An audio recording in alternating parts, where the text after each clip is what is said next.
There is a land where forests once summoned rain, where earth and sky danced in an endless cycle of water and life. But today, that land kneels beneath a burning sun, once a maker of rain, now a victim of drought. This is no parable, but a truth. A place of wonders found nowhere else on earth, now haunted by hunger, thirst, and storms. To understand this contradiction, we must return to the time when the island was still whole, and it's packed with the sky unbroken.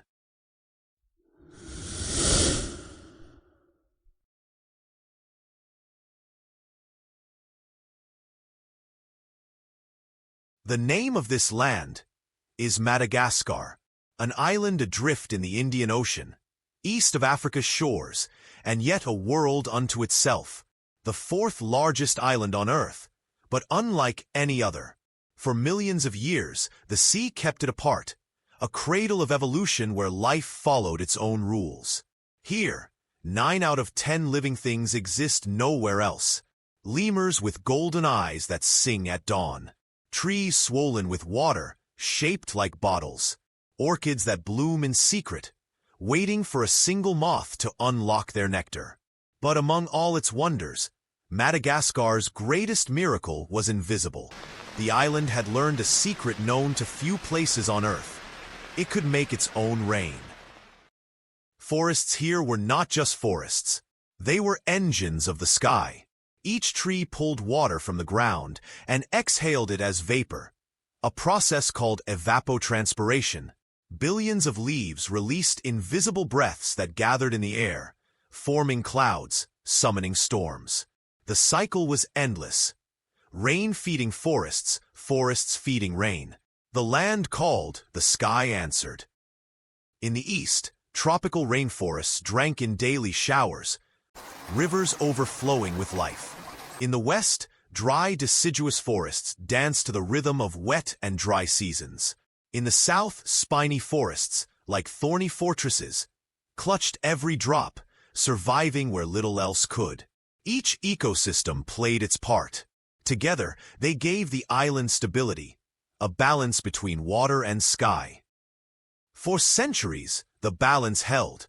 Villages carved from the forest used fire to clear small fields, but the vast island swallowed their scars.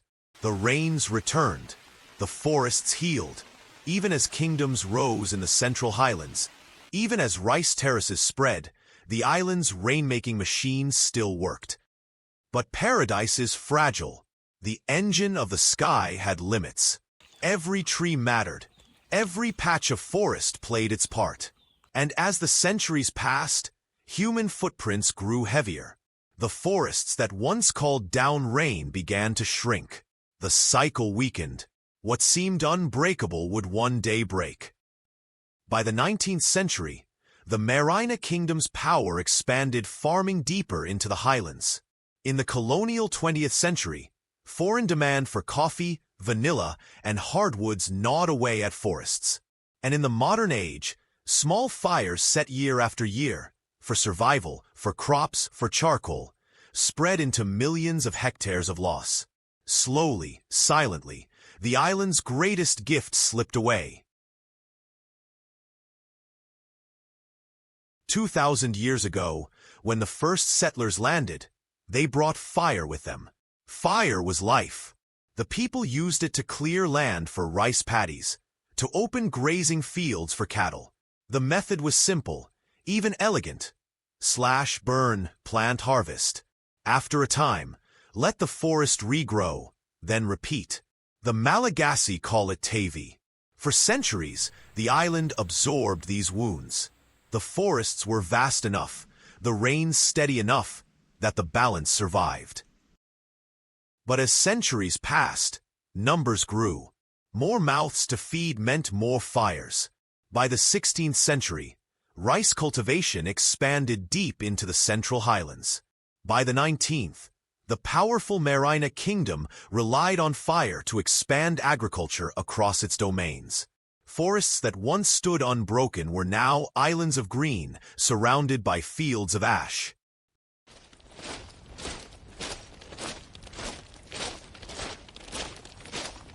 Then came the outsiders. In 1896, Madagascar became a French colony. The colonizers saw the forests not as sacred, but as profit. Hardwood trees were felled for export. Hillsides were cleared for coffee and vanilla. Even eucalyptus, a foreign tree, was planted widely for timber and fuel. Every year, flames climbed higher, deeper, wider. By the early 20th century, the island was losing hundreds of thousands of hectares annually. By the mid-20th century, Madagascar's forests were being consumed at a terrifying pace.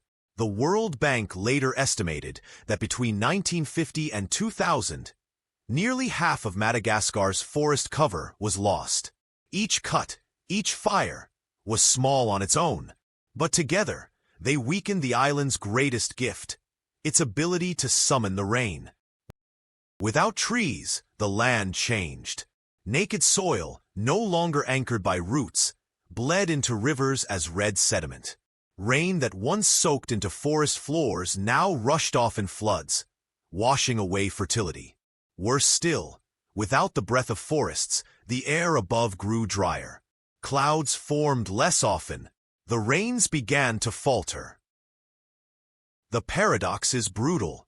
Farmers burned the forest to grow crops, but by doing so, they weakened the very cycle that brought rain to feed those crops. Each act of survival carried the seed of collapse. And survival did not end with farming. The hunger for wood became unquenchable. In villages, charcoal became the main fuel. Cheap, simple, essential.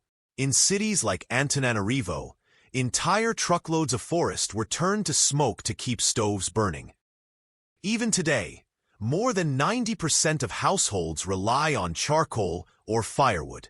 Every meal cooked meant another tree lost. By the 21st century, Madagascar's forests were in fragments. Over 40% of cover gone.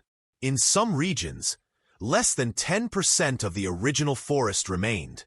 And with the forests went the rain. The cycle that had held for millennia was unraveling.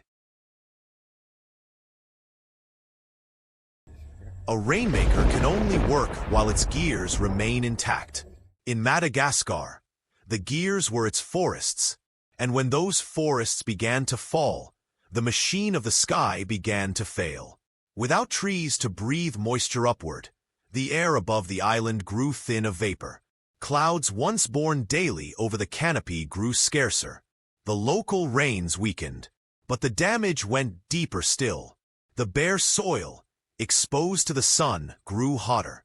Warm ground means rising heat, but without moisture, it summoned not clouds but dust. The cycle that had once renewed itself now collapsed into contradiction.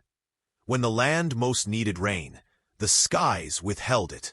When the skies finally opened, the rain came too fast, too fierce, stripped of the rhythm forests once imposed. By the late 20th century, scientists began sounding alarms. Madagascar South, known as Androy, was slipping into chronic drought. What had once been a harsh but survivable dry season stretched longer, hotter, more merciless. The island's central highlands saw rivers run shallower, while in the east, once reliable rainfall became unpredictable. In places where trees had vanished, the sky had grown fickle. The consequences were immediate and devastating. Farmers who cleared land for crops discovered that their fields yielded less with each passing year. Without forest cover, rains that did fall washed soil into rivers. Rice paddies cracked. Maize shriveled. Hunger spread. In the south, they gave it a name: Kir, the hunger season. By the early 2000s, the pattern was undeniable. Entire districts faced famine as drought tightened its grip. The irony was unbearable. An island once lush with self-made rains now stared at skies that refused to open. The people looked upward, waiting, hoping, but the clouds were gone. And when the rains did come, they no longer healed. Without forests to soften their arrival, rain fell not as blessing, but as flood. Torrents of water rushed unchecked down bare slopes, ripping gullies through farmland, drowning villages, carrying Madagascar's famous red soil straight into the sea. The land was thirsty, and yet it drowned. Satellites revealed rivers bleeding red into the ocean. Not water, but soil, the very foundation of life. Some scientists warned that Madagascar was losing more than 100 tons of topsoil per hectare every year. Every storm carved the island deeper, as though the land itself were disappearing grain by grain. And the cutting never stopped. Charcoal stoves still fed families. Fields still needed to be cleared. Each choice was a matter of survival, not malice. But survival chipped away at the island's last defenses, until the rainmaker became a beggar. In recent years, some called it the world's first climate-induced famine. Tens of thousands faced starvation, not because of war, not because of blockade, but because the rain itself had vanished. The land that once made its own rain now lived in thirst. But Madagascar's story has never been simple. Even as its people begged the sky for water, the island was struck by another twist. The sky answering not with relief, but with violence. Born in the Indian Ocean, cyclones now grow hotter, stronger, more frequent. And when they strike, Madagascar is their first victim. Year after year, storms bring rain. Not gentle showers, but torrents. Too much, too fast. Villages drown. Rivers burst their banks. Hillsides collapse into mud. The same land that thirsts also drowns. In February 2022, Cyclone Batsirai slammed into Madagascar. Winds tore through villages. Floods swallowed rice paddies. More than 100,000 lost their homes. And yet, just months later, in the south, families still walked through dust searching for water. How can one island be both parched and drowned, begging for rain and cursing it when it comes? The contradiction is cruel, but not accidental. Forests once tamed the extremes. They slowed the rains, released water gently, shielded villages from floods. Without them, the balance snapped. Now every drop of rain is either absent or destructive. Aid arrives. Trucks of food, plastic containers of water. Relief, but temporary. No delivery can replace the forests that once fed the clouds. No package can rebuild the cycle broken by fire, by soil, by time. And yet, hope is not entirely gone. Across Madagascar, small movements rise. Saplings are planted. Communities protect the fragments of green that remain. Scientists study how to restore the balance between land and sky. Each tree is a whisper, calling back to the rain. But whispers cannot yet replace the thunder. Madagascar is no longer the island that makes its own rain. It has become the island that begs the sky for it. The transformation is more than ecological. It is existential. It is the story of what happens when the partnership between land and atmosphere is broken. A story of how quickly abundance can become absence. And if you were as shocked and hopeful by this extraordinary story as we were, make sure to like this video, share it widely with your friends, and subscribe for more world-changing revelations about our planet's future.